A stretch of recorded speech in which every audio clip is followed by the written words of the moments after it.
So this movement's called a single arm dumbbell row. Now all we need to perform one of these is something that we can lean against. A bench is always good, which you can also set to variable heights to make sure you're nice and comfortable in that position. But again, you can just use a chair, table, sofa, just something that feels cushioned and supported. It just needs to be above knee height really. Knee height and above is absolutely perfect. There's a few different positions we can take through in this to make sure we really get those lats working. And again, predominantly this is a lat movement. So we're trying to isolate the big muscles in your back, not biceps and not arms really.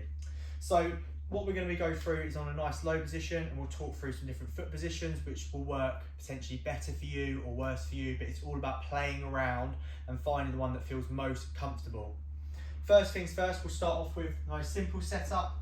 Is we have hand on the bench, right leg in front, and then the dumbbell basically sits in that space there. We maintain a nice flat back, we're not trying to arch loads, we're not rounded, we're nice and strong in that position.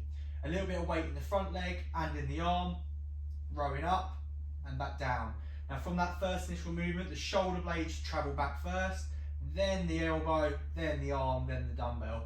I always like the analogy, hands like hooks. They're not doing the pulling through the tension of the bicep, they're just holding on to that weight.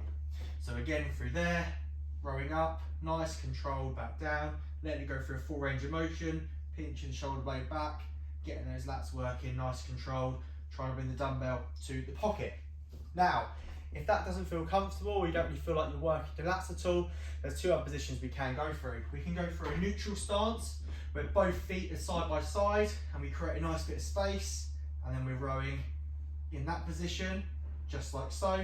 We can also switch the legs up and go left leg in front, and then it just runs along side by side, just like so. Play around until you find a position that works for you and you feel like you can get those lats working. Don't go too heavy. Remember, it's pulling from the shoulder blade first. We're not pulling the bicep and the arm.